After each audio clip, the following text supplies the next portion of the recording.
Well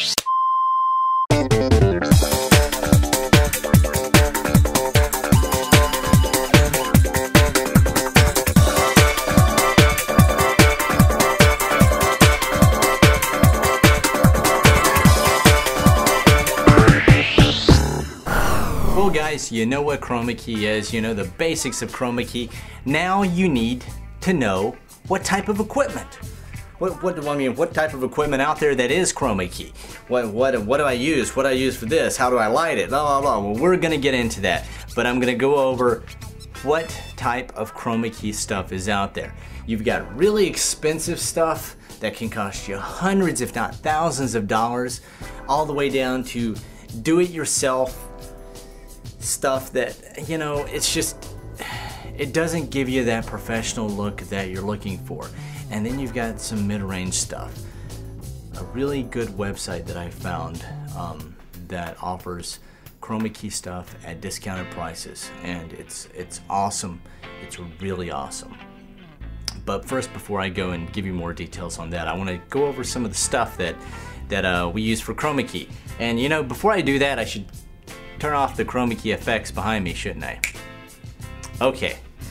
The first thing that you could possibly use are little green screen, blue screen sheets. These are about, these are actually plastic sheets. They're 54 inches by 108. They work fairly well. The only thing is they're made of plastic. Not a big fan of the plastic myself, but and they're pretty small too. You know, I've always said the bigger your Chromakey, the better. So bigger is better in Chromakey.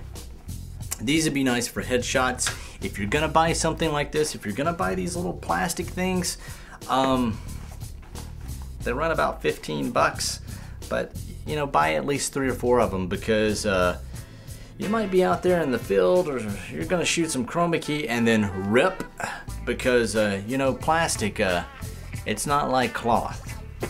And that moves me into my next one. My favorites are the muslins. You've got green screen, and you've got a blue screen. This is a 9x12. It's a good size. This company that makes it charges about 48 bucks for it, which is a steal for a 9x12 Chromakey. And they make them all the way up from 9x6 to 9x20, and the 9x20 is $89. $89 for a 9x20 is great. So they make them both in Chromakey green, Chromakey blue, and I like the muslins because they are cloth, they do not rip, you can wash them if they get dirty, you can hang them up with tacks, you can not worry about getting holes in them, you can hang them over stands. They're just very, very versatile. And if I were to do Chromakey, which I do Chromakey by the way, this is what I use.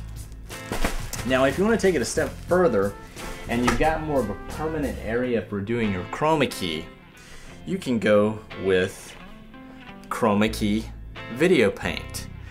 Now this stuff is good. This company sells it for about 50 bucks a gallon. It's a lot cheaper than most companies. I've seen this stuff for 150 to 200 bucks a gallon before. So if you've got an area that, like a wall or a flat wall, don't do angles with Chromakey paint. It's hard to light. If you've got a flat wall and it's going to be permanent, you can buy some of the paint, paint it. You may have to do 2 layers of it, and you've got Chromakey there that you can just set up immediately. It's very dull too, so it doesn't reflect. Now you're probably asking yourself, is this a giant alien coming out here? A green creature from Mars? No, it's me, it's Mark Absalon, and I am in a Chromakey green suit. This is one of the cool things that I found on 2tape.com. The suit is entirely Chromakey, from the head all the way down to the toes. They even have little footies for your feet to go into. So you are Chromakeyed all over the place. And The practical application of this type of outfit is to just pretty much remove you entirely from the Chromakey. You could possibly even have a Chromakey background and you could be in the suit yourself, and that way it removes everything. What you want to do for setting up on the inside, you can either use a stand, or you can, if you've got a flat wall like behind me, you can do it a very cheap and manageable way. First off, you need these thumbtacks. Green preferably if you're using green screen, blue if you're using blue screen.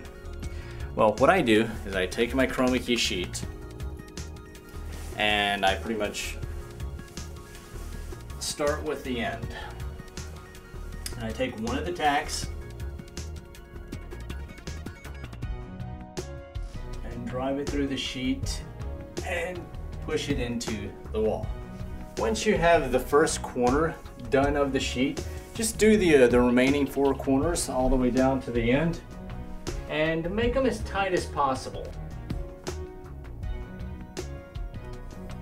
Now, when you have your Chromakey sheet pretty much in place, don't worry too much about the wrinkles in it. You can add more tacks to kind of bring out the wrinkles, but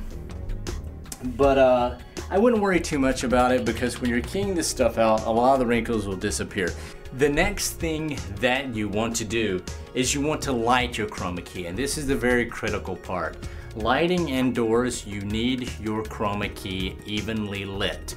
That means no shadows, no nothing on the Chromakey back. That's why when I'm sitting in front of the Chromakey, I'm sitting at least 5 feet away from the Chromakey sheet.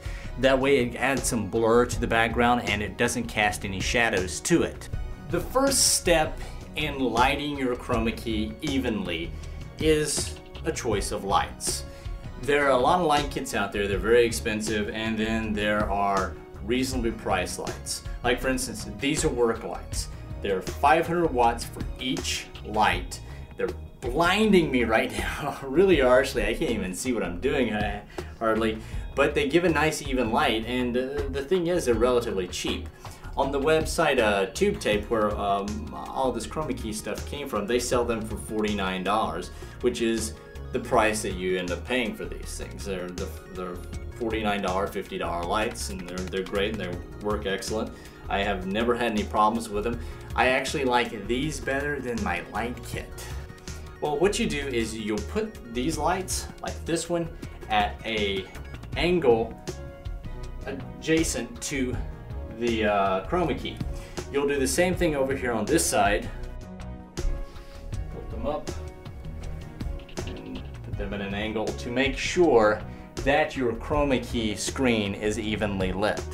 Now that we've got our Chromakey evenly lit on both sides at an angle to the Chromakey, with 1000 watts over here lighting, 500 watts each light, and the same thing on the other side, you'll want to take your subject and bring them about 5 feet and set them on a stool or a chair where they can even be standing in front of the Chromakey. Now you'll want to light your subject. We're going to go over lighting of subjects, 3-point lighting schemes later on in another video, so I'm not going to really go into detail on it now, but your primary goal for Chromakey is to get it evenly lit. In this video, we've gone over your tools for Chromakey. We've gone over methods for Chromakeying, and we've tried to cover just the basics. Now, you're probably wondering, where can I get some of this Chromakey equipment? Like that Chromakey suit. That Chromakey suit's just awesome. Or the 9x12 Chromakey muslin, or the Chromakey paint. Well, there's a great site I discovered. It's called tubetape.com. That's tubetape.com. They carry all your Chromakey equipment, including the two lights that we have here too. And they sell them at very reasonable prices. Well guys, that about wraps up the basic tutorial on Chromakey, and going over the tools, the methods, and where to find these cool items I've got here. So, but guys, I'm actually going to do a tutorial video on the Vision Labs by FX Home, which you can also find at Tube Tape too. And I'm also going to do a lighting scheme, a 3-point lighting scheme, and also an advanced techniques lighting scheme pretty soon too. And I'm going to tell you guys where you can get reasonably cheap lights that work very well. So guys, stay tuned for that. I hope you've enjoyed this. If you have any questions, let me know, and you guys have a great night.